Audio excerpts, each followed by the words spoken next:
It was nearly midnight when I found myself standing outside my own house, the cold air biting through my sweater.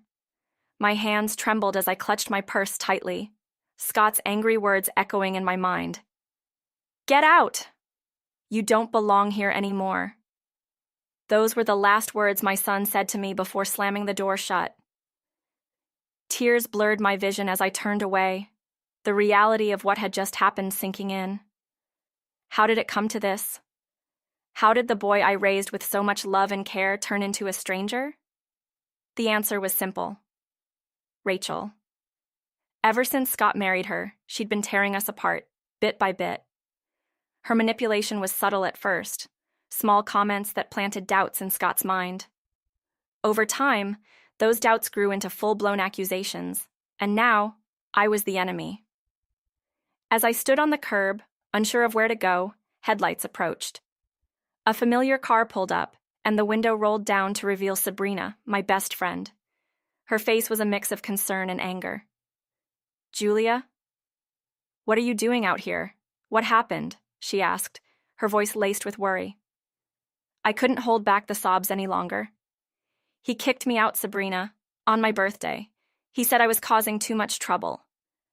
Sabrina's eyes widened in shock before narrowing with fury. "That ungrateful brat! Get in the car! You're coming home with me." I climbed into the passenger seat, my body numb. As she drove, Sabrina kept glancing at me, her knuckles white as she gripped the steering wheel. "This isn't right, Julia. You've given everything to Scott. It's time he learned that actions have consequences." I shook my head, my voice barely above a whisper.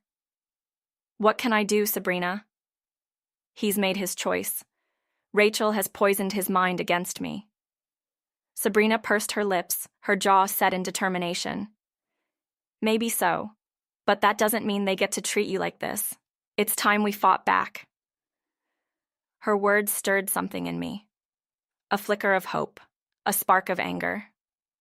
For too long, I had been the victim, allowing Rachel's lies to dictate my life. Maybe Sabrina was right. Maybe it was time to take control. The next morning, over coffee, Sabrina laid out her plan. "I know someone who can help us," she said, her eyes gleaming. "My brother James. He's a private investigator. If Rachel has skeletons in her closet, he'll find them." I hesitated. The thought of digging into Rachel's past felt wrong, but then I remembered the way she'd smirked as Scott threw me out. She'd won, and she knew it. I couldn't let her destroy my life without a fight. "Okay," I said, my voice firmer than I expected. "Let's do it." Later that week, I met James at a small diner. He was tall, with a rugged look that spoke of experience. He listened patiently as I recounted everything Rachel had done, his expression unreadable. When I finished, he leaned back in his chair. "She sounds dangerous," he said. "But don't worry. If there's dirt to be found, I'll find it. Give me a week." The days crawled by as I waited for James's call. I tried to keep busy, but my mind kept wandering back to Scott and Rachel. Would James find anything?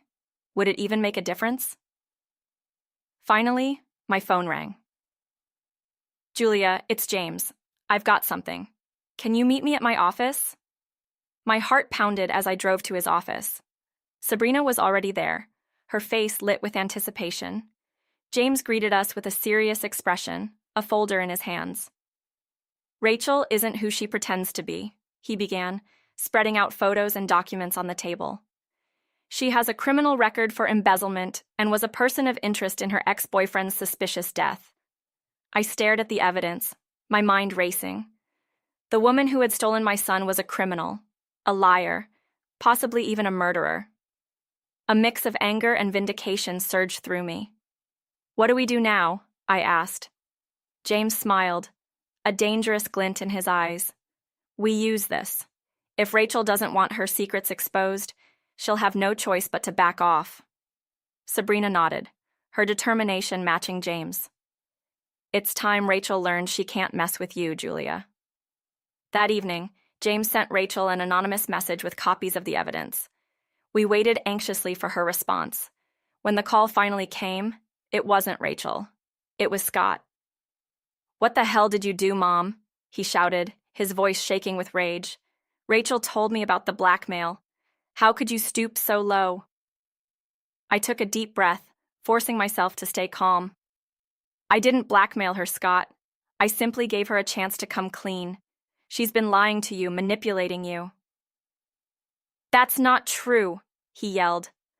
"Rachel is my wife, and I trust her. This is unforgivable." The line went dead, and I sank into the couch, tears streaming down my face. I had hoped the truth would bring Scott back to me, but it had only driven him further away. Sabrina and James tried to console me, but I felt hollow. Had I made a mistake? Had my quest for justice blinded me to the consequences? The next day, James called with a new plan. "If Scott won't listen, we'll go to the police. Rachel's past needs to be exposed, no matter the cost." I hesitated, the weight of the decision pressing down on me. But then I remembered Rachel's smirk, Scott's cold eyes. They had brought this on themselves. "Let's do it," I said, my voice steady. We presented the evidence to the police, who reopened the investigation into Rachel's ex-boyfriend's death. The media caught wind of the story, and soon Rachel's face was plastered across every news channel. Scott stood by her side, but the strain was evident. One evening, Scott showed up at my door. His face was pale, his eyes red-rimmed. "Mom, I need your help," he said, his voice breaking. "Rachel's case is destroying us. The kids, they need stability. Please, will you take them for a while?" My heart ached at his plea, but I couldn't forget how he'd treated me. "I'll take the kids," I said, my tone firm. "But I'm doing it for them, not for you or Rachel." The weekend with my grandchildren was a bittersweet reminder of what I had lost. Their laughter filled the house, momentarily erasing the pain. But when Scott came to pick them up, the tension returned. "Thank you," he said, avoiding my gaze, "but don't think this changes anything." I watched him drive away, a mixture of sadness and resolve filling me. Rachel's trial was approaching, and the truth would finally come out. I had to believe that justice would prevail. The day of the trial arrived, the courtroom packed with reporters and spectators. The prosecution presented a damning case, and Rachel's composed facade began to crack. When the guilty verdict was announced, a wave of relief washed over me. Rachel would pay for her crimes.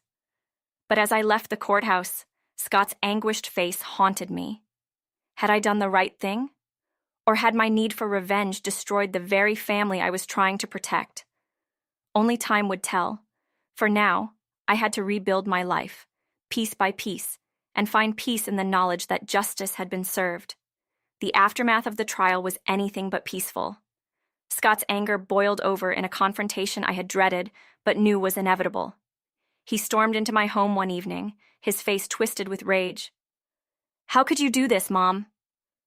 You've ruined everything." I stood my ground, meeting his glare. "Ruined everything? Scott, Rachel did this to herself.